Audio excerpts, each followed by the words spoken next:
to your newspaper review and morning dew on your Cactv. Yes, this is where we bring to you all the latest information that you need to know around you and what you also need to know about yourself. I am Modest Dominic. My name is Oladipo.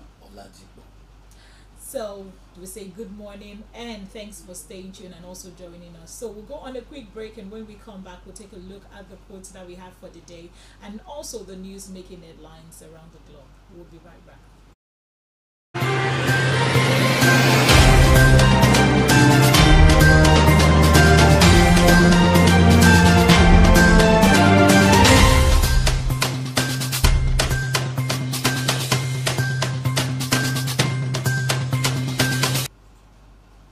Welcome back from that quick break. So we'll take up a quote for the day.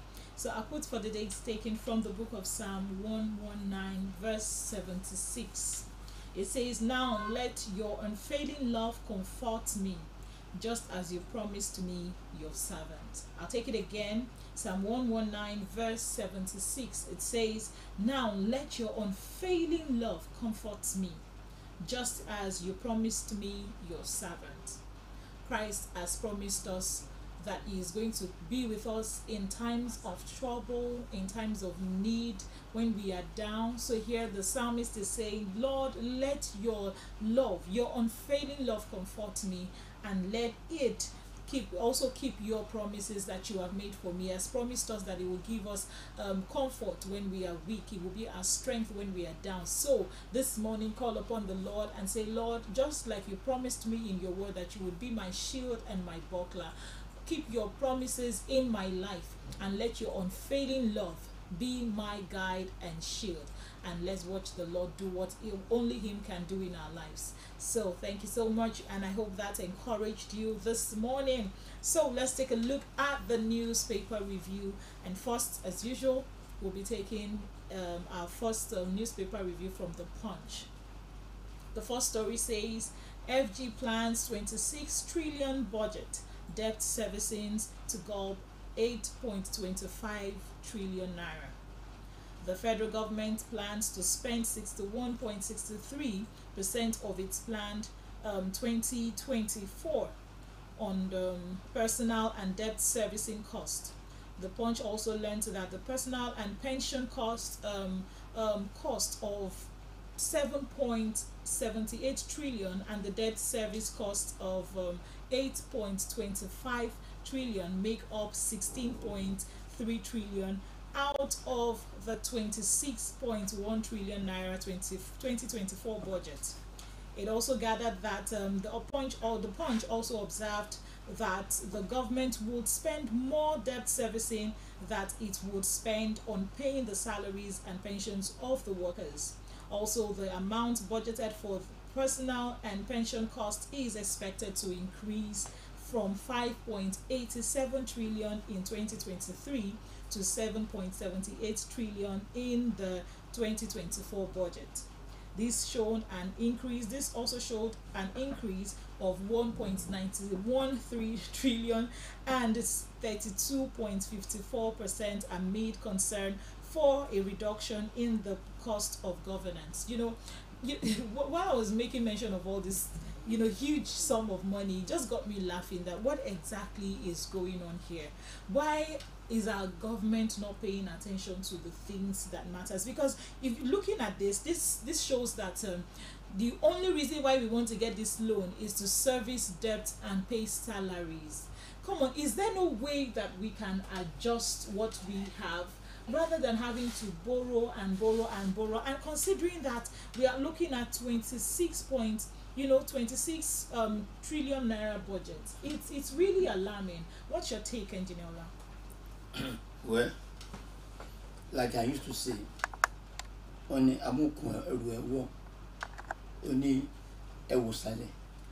see a woman carrying a load and the load is bent, so don't accuse me. Check my leg. My leg is bent. There's a reason for There's a reason for that. In a country where, let me just put it this way, people are just collecting salary without doing anything. If you look at all the ministries in all the federal ministries in Nigeria, that is where we have major problems in this country. The ministries are not working at all. Name a ministry that is performing very well. The closest ministry to everybody is the health ministry. When you go to the hospital, general hospital for that matter, government hospital for that matter, you cannot afford the medical bill. Ordinary man on the road cannot afford the medical bill. Then what is the essence of having Ministry of Health? People who prefer to patronize private hospitals than going to the government hospital. Yet they drop budget every year. When you look at this budget, you are working as a salary earner and you are spending more than 60%, almost 65% of your salary to service debt and take care of your old parents. So how can you progress? How can the nation move forward when we involve ourselves in such policy? We can move forward. We are not talking about what is the funding for education. When you are spending so much money just on personnel, just on salary and servicing debt. Servicing debt, and which means the country is not constructive at all. We are not even productive, because if we're paying attention to the things that would help us become, help us be productive in the things that we do, and see how we can make use of the things that we have to make sure that we are investing in these things, and in return these things will also yield funds for us. But we are not paying attention to that, and it's really giving us a lot of concern. This morning when I was listening to the news, we also were discussing about the agricultural sector.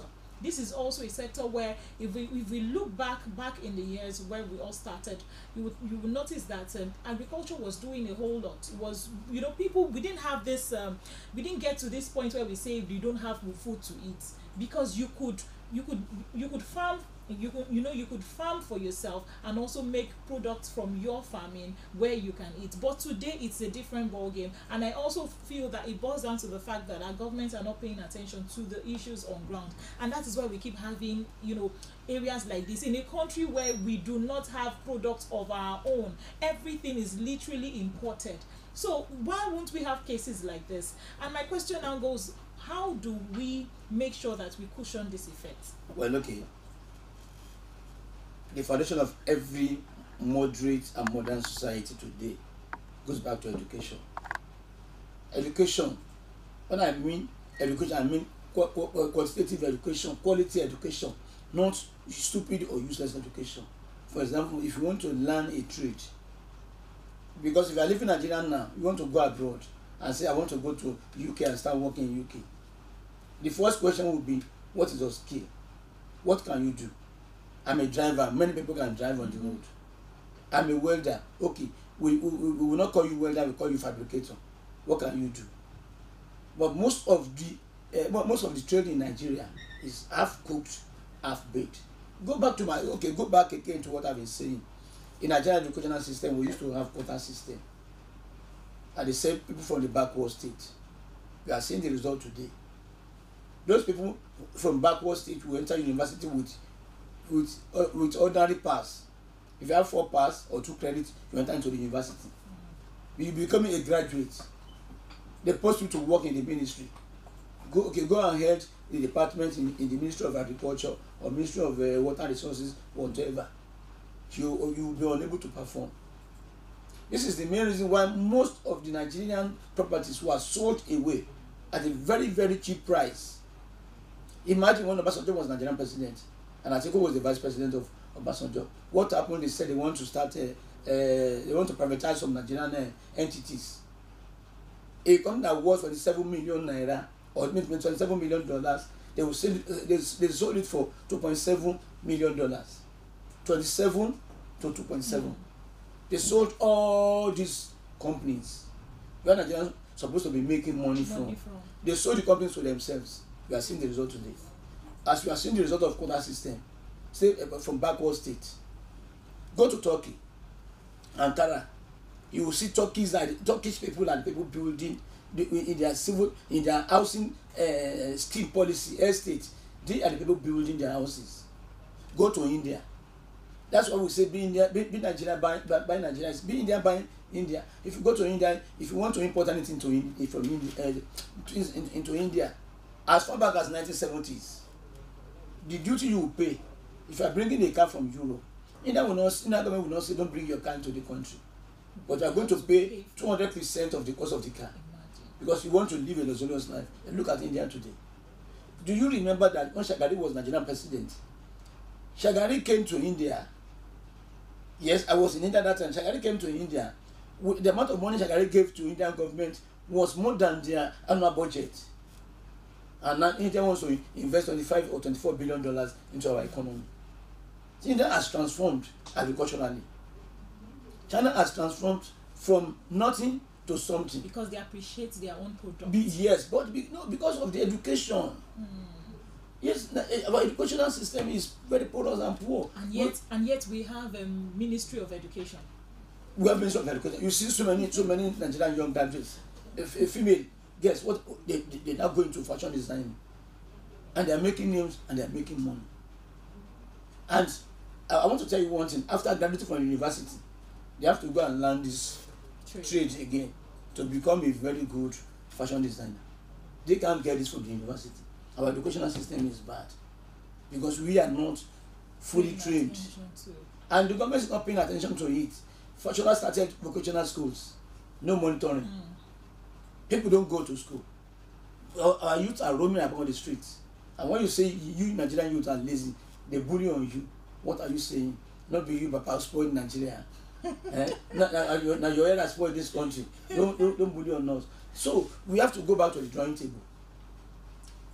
Educational system of the country. We have to work on our curriculum in the universities. That we practically oriented. That when you become a graduate, you can stand on your own. Not that you become a graduate and start driving Marwa or riding Okada to survive. And when you start as a graduate, you are not driving Marwa, how can you survive? And that Marwa is on loan. And that era is gone that, okay, I'm driving Marwa or Molo in Lagos, I can survive. Now, everybody will take their money. Other towns will take their money. How are you going to survive? So it boils down back again to Ministry of Education. Every ministry must have a training school. If you are half-baked, the ministry should train you. If the ministry do not train you, now so the country go to BO. It remains like that. Yes, that because if you are spending 61.63% of the annual budget onto service debt and pay staff salary, already you are a failure. Of course. Already. Because you're not talking about how you are going to pay back the debt. Already you are a failure. So this country is going to, I don't know, I don't want to Let's say not anything say much negative about it. All right, so we'll take a look at the second story that we have, and this says Third Mainland Bridge now a death trap. Motorists lament. Motorists have again raised concern over what they describe as the deplorable state of the Third Mainland Bridge. They have called on the government to immediately fix the bridge, which is the longest among the 3 bridges that connects Lagos Island with mainland.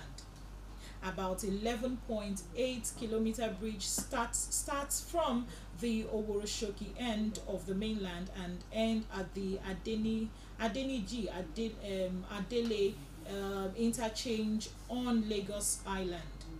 The bridge has witnessed different rehabilitation works since it was completed in 1990. Wow, that's a long time. In 1990, with the last one carried out on April 2, 2023 by the Lagos State Government. The state government has said though the bridge fell under the jurisdiction of the Federal Road Maintenance Agency, it had to move to repair the inbound and outbound section along the University of Lagos axis due to vehicular tailback and the danger posed by the level of damage to the motorist. Okay, so despite the intervention, we also have all of that put together, and now they are calling on the attention of the government. And my question is this, because I keep hearing people say that because it's a federal road, so the state cannot do anything with it. just like we have in our area back there. They say, oh, because it's a federal road, there is a limit to what the state can do. And my question is, does it mean that if the federal government refuse to do the road that is that is affecting the masses, can't the state take action on that? Well, the federal government is alive. The federal government is not dead. Why do you want the state to take responsibility? Yes, it's not done anywhere. You know, when the question is wrong, the answer will be wrong. Now, the policy of federal government on road construction, housing scheme in the country is wrong. You see, when you want to do anything in engineering, you have to carry every stakeholders along. You want to construct roads, you want to construct bridges.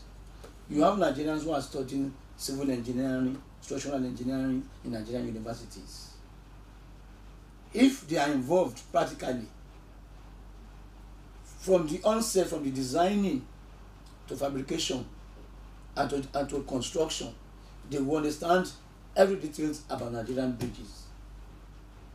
Go to, like I've said before, go to other countries outside Africa. I'm not talking about Africa now, outside Africa. Even in Cairo, that is in Africa, they involve their students when they are doing this construction. Where do you expect them to learn, to have practical knowledge? If not Or civil engineering, if not on the job. And on the job learning is the best anywhere in the world. Because when you look at Nigerian road construction today, you see many Nigerians working. You only see about 2 or 3 Chinese. They are not engineers, they are technicians. They act as supervisors. They come to supervisors. Yes, because they have this practical knowledge of what they are doing. Now, every year, government will allocate certain amount of money again to this Tomiland Bridge. And they will now bring in foreigners again, 2, 3 or 4 of them to do the job. And they take away this money. The government is saying we don't have. But if Nigerian students were involved originally from the beginning, when the work is being done, they can take care of what is the work of Federal Ministry of Works. All those staffs there, they go there every month to take salary. What is their work? Federal Ministry of Work do not have a single training school, even to diploma level. They don't have. When you go to the College of Tech, that's supposed to be College of Technology, why do they do the practical? Universities in Nigeria are now ripe enough to be taking contracts from federal government to construct roads and housing scheme. Universities. These are supposed to be research centers. But the curriculum does not state that. And the federal government will now say, okay, we are bringing an engineer from Germany to maintain this road. And the engineer will come, takes lots of money. After 2 years, you want to repair the bridge again. So it goes back again to educational system in the country. And because it is on educational system that you build the foundation of the nation. If you study in Nigeria and go to London tomorrow morning, they will tell you in your first degree, you need 6 subjects. You have to, yes, you can't say, I want to go for my master's. Not in engineering. Maybe in management, I don't know. In engineering, it is capital no. So the situation is becoming worse and worse every day, simply because our educational system is wrong. See what we are now saying now. They are bringing somebody from Germany. A good engineer will not come to Nigeria because the government of his country will not release him. The best Chinese are not in Nigeria. The best German engineers are in Germany. They are not here. When you call Julius Berger to do the bridge, he will employ Nigerian laborers. We will only bring one engineer to supervise, and then when he gives you quotation, they will tell him, inflate the quotation so that I can have my own money. And then at the end of the day, bad job will be done. You know, it's sad because the last repair, according to what the Punch wrote here, shows that was done April 2nd of April 2023, and we're still in 2023. Actually, and then we are having we this knew that time again now in the space of when the bridge was closed for many days, weeks, and there were a lot of go slow in Lagos. I could remember there was a time too that these people from the Ministry of Works, they were working on a bridge along Ikorodu, going to Ikorodu. Exactly. And then there was a big damage. There was a big hole on the bridge that motorists could not be able to pass through. You have to spend about 4 or 5 hours before you can from Ikorodu to Lagos every day, simply because of what? Those people that are working with the Federal Ministry of Works. I don't know if they are selling Google or Epa. I think they really need to pay attention to this, because we can't keep spending money over the same job all the time and keep putting the life of people at risk. It's barely how many months? Look at from April to this time, and we're already having issues with the same bridge. And this is a major bridge that links the island and the mainland. There is no way you can go to the island without connecting through the bridge. So please, the government should pay attention to this, because it's not safe. We have been complaining about this, and it's becoming a death trap as just as the motorists have also complained. Okay, taking a look at the next story that we have. I think that's the last story we have for the Punch newspaper. This says, Akpabio behind my removal from Senate, Abo alleged. You know, I'm wondering why this Abo story is making headlines today. Because for me, let's not talk much. Let's go into the story. The Court of Appeal in Abuja on Monday nullified the election of the senator representing Adamawa North Senatorial District, Elisha Abo. The appellant court declared the candidate of the People's Democratic Party, Amos Yohana, as the winner of the February 25th senatorial election. Johanna had, in a petition filed at the tribunal sitting in Yola, challenged the declaration of Abo, who contested on the platform of the All Progressive Congress as the winner of the poll, arguing that Abo did not score the majority of the law vote that was casted. He contended that the poll was marred by irregularities such as false entries, alterations, and cancellation of votes at several polling units, amongst others. So I think that's how far we can take. You know, when I saw this story, I'm wondering, why is he making all of this noise? He's not the only person who was sanctioned by the court.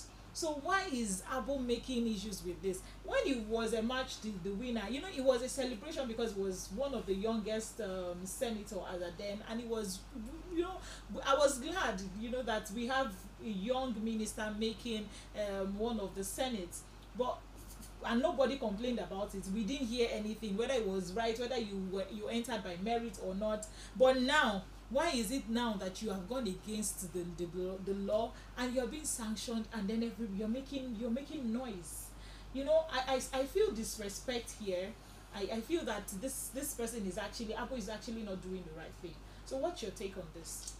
You see, all these politicians, you know, I don't understand their system of operating. I don't understand them. You know, when they lose, that is when they start talking. The noise is everywhere. When they win, and what do?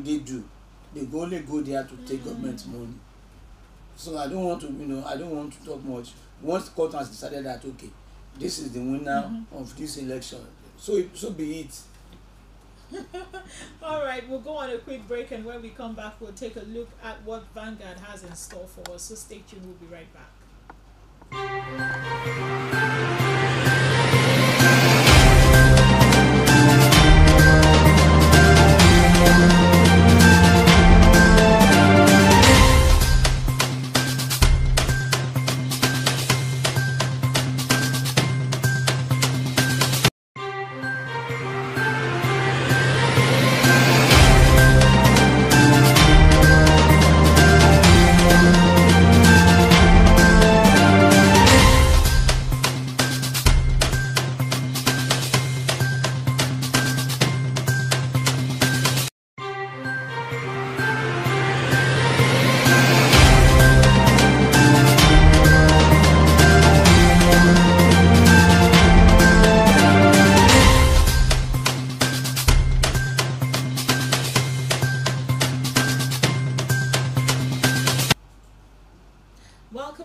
another short break. This is still your newspaper review on Morning Dew, and it's still your Cactv. Thank you so much for always staying tuned and making sure that you know pay close attention to what we have to offer to you. So taking a look at what Vanguard has to say concerning today's headline.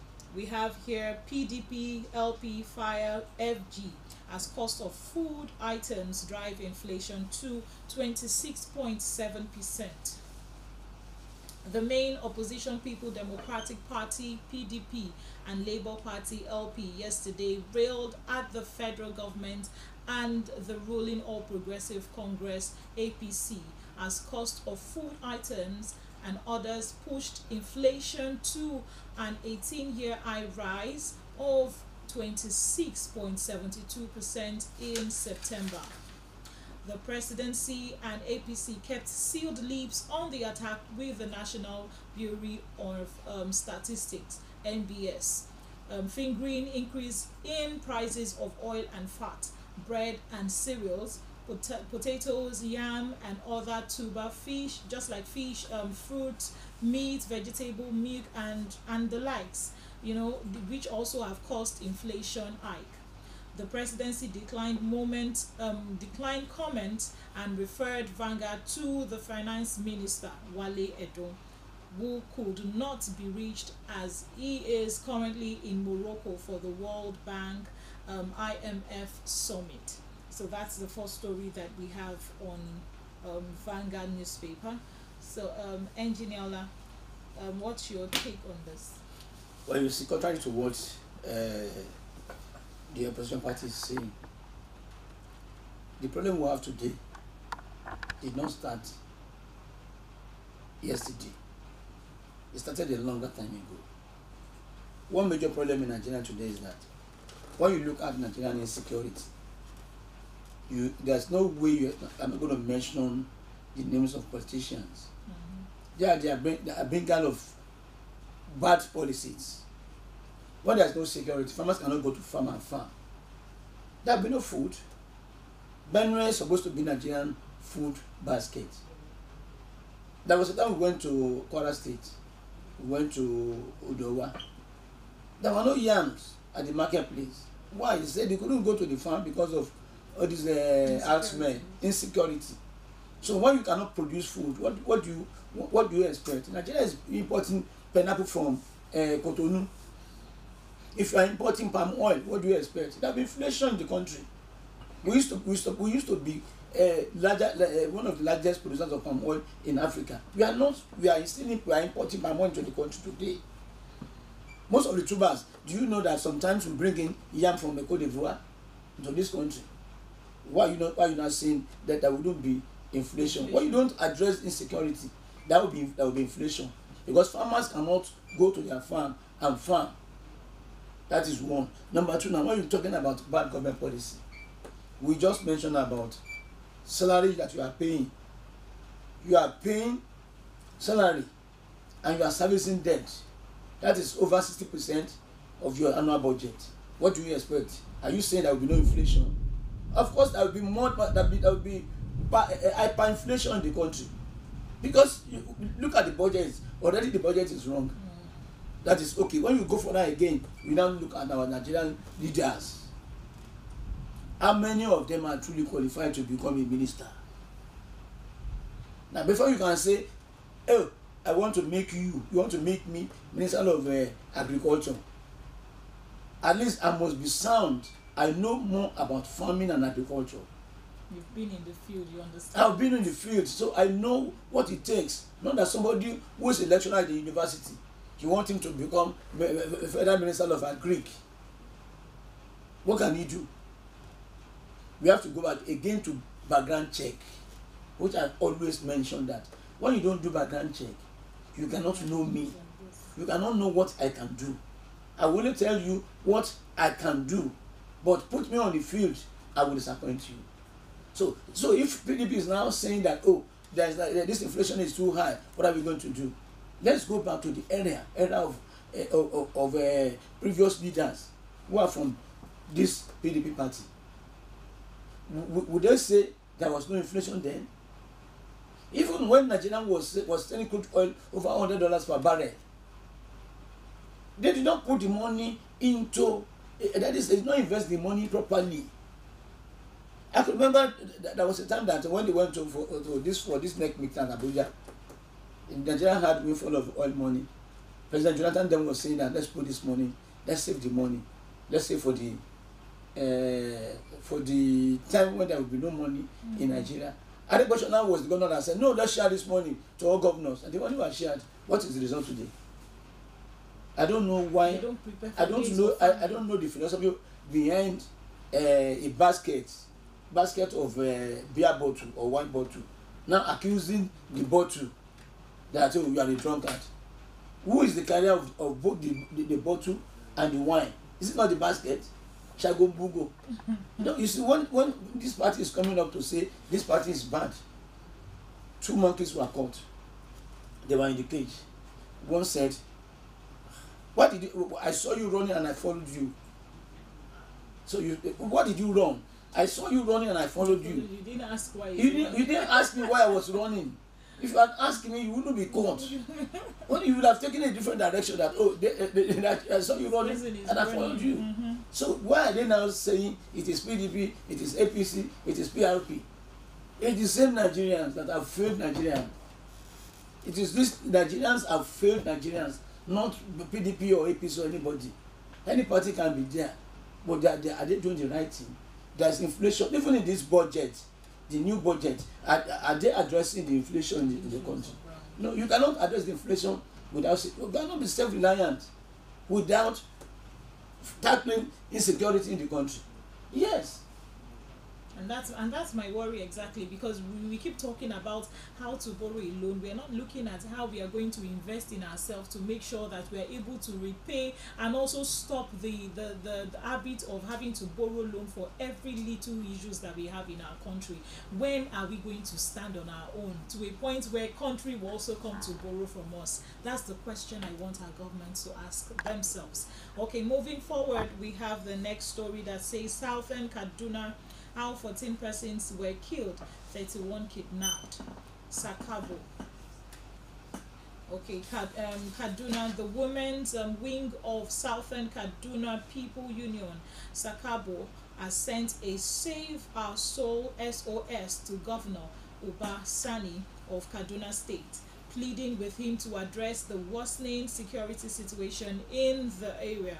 Sakabo, in a statement, recalled the mayhem inflicted on the area by bandit herdsmen, and on October 2nd, 2021, on October 7, 2023, leading to the death of 14 persons and the abduction of 31 others, in addition to the looting of foodstuff and animals and burning down of villages and rendering many people homeless. Sakabo National Women Coordinator Mrs.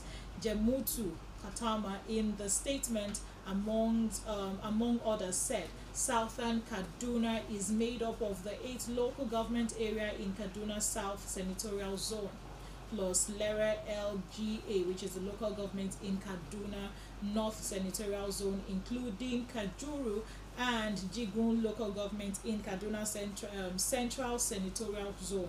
Out of these 12 local governments of Southern Kaduna, only about 3 have not suffered violence and crimes from the armed groups, especially bandits and armed herdsmen, as thousands have been killed, houses burned, and 100 being kidnapped.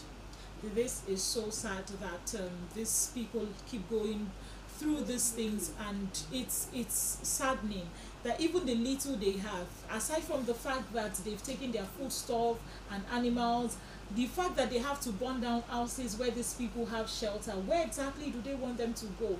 In fact, I wonder how, when I read through these things, I said, don't they have human sympathy? Where do they have their soul? Where is their soul? Where is their mind? So the government really needs to pay attention to this. The local, what exactly are they doing to cases like this?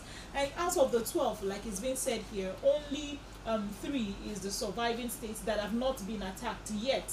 who knows what they are planning? Who knows which state are they going to attack next? So please let me hear your Now side. you see, again we are talking about insecurity, and when there's no peace in a state, people cannot go about their normal businesses. Kaduna State, what is the major investment in Kaduna? Is into agriculture, and most of the people living in southern Kaduna, they are mainly, most of them are farmers, and when they cannot go farming, where do you expect them to get money from? There's insecurity and they're killing them. So the government, again now, to go back again to address the issue of insecurity in the country, this thing is becoming alarming. And when you look into the root of the matter, it's caused by some Nigerians. Now they cannot arrest the situation. So I think I don't have much to say on this than for the government again to look into the insecurity system in this country. What is the government going to do? The government must put its feet on the ground and say, oh, I want to address security squarely in this country. It's a very, very big issue. Honestly, It's a very, very big issue. Aside from the fact that they've killed people, and also that they've had to kidnap some set of persons, it also shows that after committing the crime, they looted the village and foodstuffs and animals. They looted them of foodstuffs and animals. What exactly is going on? They just want to render them useless. It's so sad. It's really so sad. Okay, on that note, we'll take a look at another story still making headlines from the Vanguard newspaper. And this says, ignore those calling for split of Tantata's surveillance job, Saudi tells federal government. National Coordinator of Independent Petroleum Marketer Association of Nigeria, IPMAN, on anti-pipeline vandalism and production monitoring, Alhaji Musa, has called on the federal government to ignore those still scheming for fragmentation of the pipeline surveillance contract awarded to Tantita Security Service Nigeria Limited. Saldo also said in a chat with the Vanguard newspaper, said that Tantita was doing great in securing the oil facilities, aiding that those asking for splitting of the job do not mean well for the economy of the nation. Tantita is working well. It has reduced stealing of oil. Splitting of jobs for oil pipeline surveillance should be discouraged. Tantita should be allowed to continue what it has been doing.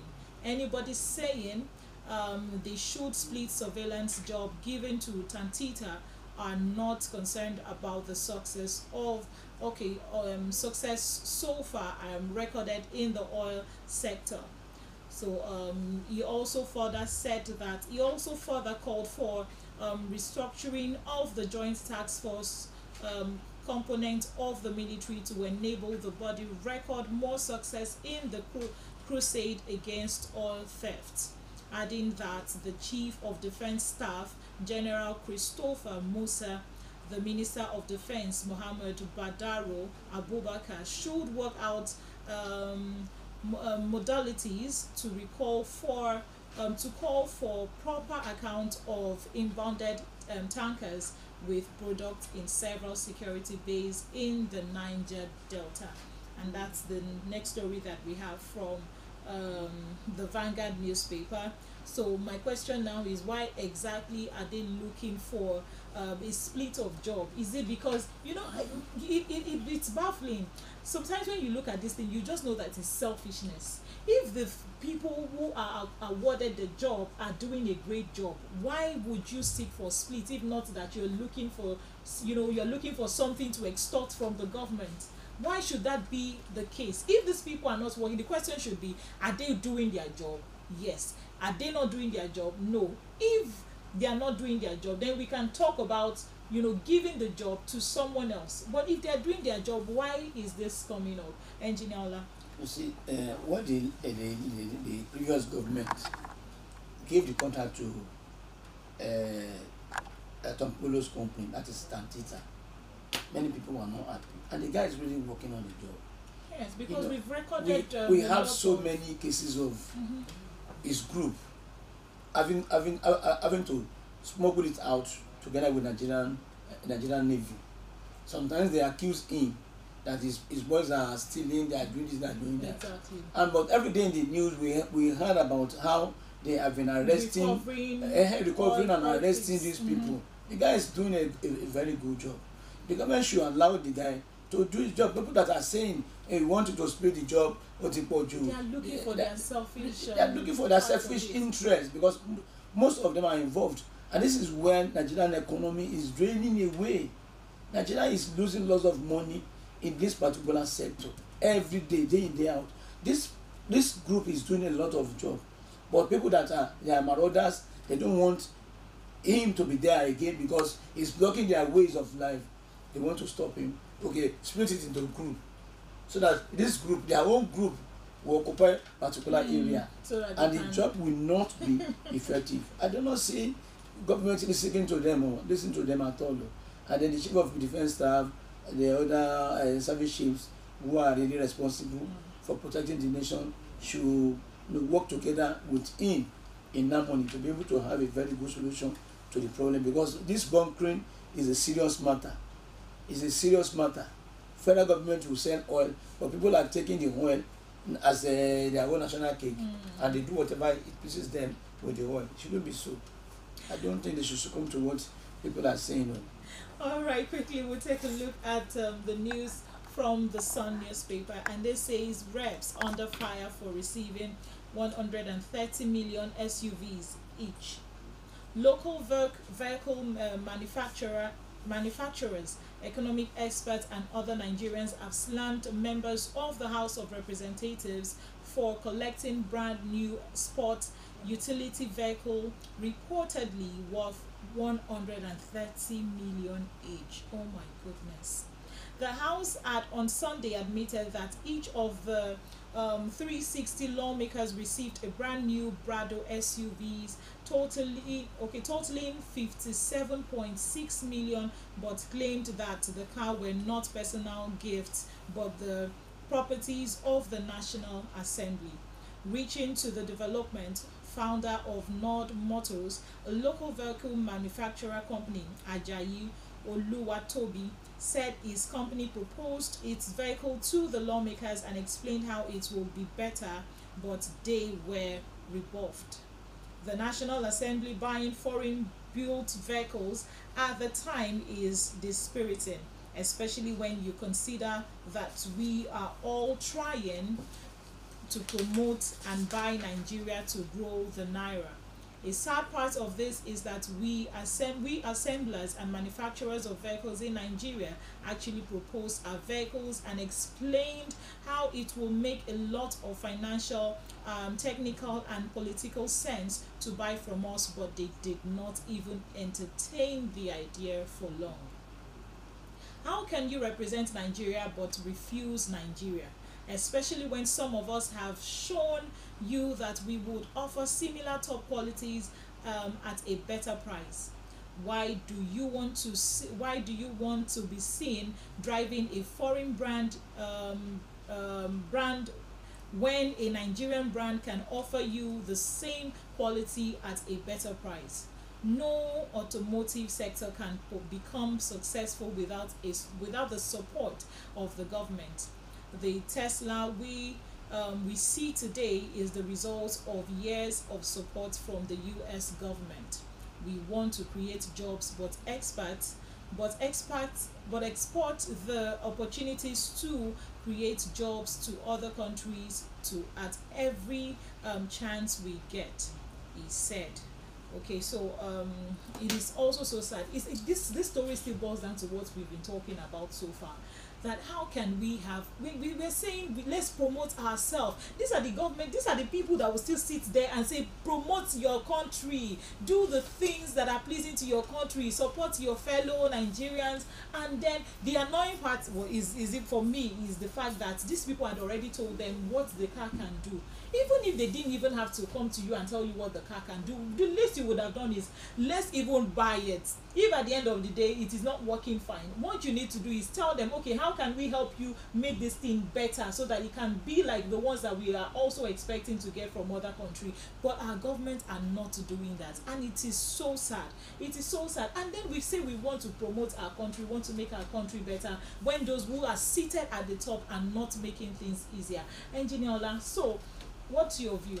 Who do you think is in the government that has the lever to say, I want to probe the National Assembly, and it will not be impeached the second day? Yes. No, we it's an eyesore. We can all see this. That if in the history of Nigeria, the only government that is trying to probe the Central Bank of Nigeria is this present administration. No government has ever said, okay, I want to probe the National Assembly. I can tell you that those cars, they increase the price. That is not the real price of the vehicle. Okay, those who call themselves Nigerian automobile manufacturers in Nigeria, they don't manufacture anything, they assemble. No, we have to revisit automobile policy. Okay, so but the fact that they assemble still means that they do something. They are making attempts to get better. You have to revisit automobile policy. That will now say, if you have to import any kind to this country, it must have levy, tax on it, 200 or 300%. And when the government of Nigeria wants to do money out, the National Assembly belongs to the federal government of Nigeria. These senators are not buying cars from their own pocket, from their own money. The government will buy the car for them. So the blame will now go on the government, that who approved that spending, that we want to buy foreign cars of this amount of money. And when we don't have that money, but when that process is being queried, we will know who is the culprit. If I'm a senator, you can't blame me if the National Assembly gives me a car of 500 million naira. I will take the car. But if they give me a car of 50,000 naira, I will take the car. I can't say no. Either I reject the car or be riding my own car. But National Assembly is spending this money. And National Assembly is under the executive of the federal government. So federal government is spending the money. So it's a matter of how would I call it? It's a matter of scratch my back and scratch your back. Because if National Assembly is spending lots of money, and our budget only is to service our debt and pay salaries, 60%. Salary of National Assembly is among. The purchase of this card is among. And Nigerians are suffering. So that's what I said. It's no longer a person. It's no longer a person. Let's talk about Nigerians who are ruling. The political party in Nigeria that is ruling. Let's talk about it. That why are you spending money like this? One National Assembly, you're supposed to be. It has to be leadership by example. If you are a leader, you must live by example of what you are doing. So when people are talking now, the government should now go back to when Obasanjo was Nigerian president. Obasanjo was already 505 or 504. Yes, 505, 504. Then he said compulsorily everybody who is serving the National Assembly must use pidgin because it's assembled in Nigeria. But nowadays the reverse is the case. There are so many people that they go there to take their own national cake. They are not going there to administer the economy of this country. Another thing that is, another question in my mind is, once they leave, do they leave the car or they go with it? They go with the car now. Personal. So the next set that comes will also we'll buy new the ones. same thing, and then we'll still buy new ones. Okay. If it is stated that this car belongs to this office, this car belongs to National Assembly, and the car is licensed by National Assembly and everything in National Assembly. When you are coming in, and this car, where do they go? This car is only for official. official use. Official use only. If you are working and you are going out of HRA, you use the car. It's not your private car. But once they buy the car for them, it becomes their private property. When they are going, they go with the car. And we are saying we are broke. If you want to adjust, so now go back to Nigerian Labour that are saying we want salary increment. Are they wrong? They are not wrong. Because it's leadership by example. When your leader is saying, I cannot live in a room and a parlor, I can only live in a condominium, then what do you expect the cook to say? Since my oga dey live for condominium, and then this is where they go. That is what he will say. Of course. Since you are securing yourself alone and living out to the masses. Yes, so if you are supposed to be National Assembly member and you are supposed to pass laws that favor Nigerians and you are riding a glass car, what do you expect from people? You think people will just keep quiet and fold their hands and be looking at you? It is impossible. They will not fold their hands. They will protest. And it's high time they stop this, what they are doing. Because they go there to siphon money. We do not see what they go there to do. They go there to siphon money. And when they come on TV and they start talking, they will defend themselves. Yes, you cannot increase salary. You will say there's inflation in the country. Then who is causing the inflation? When the federal government budget, 63% of the budget goes to paying salaries and debt. All right, that's how far we can take for today. It's been a fantastic time with you all out there. Thank you so much for always staying tuned and watching Cactv.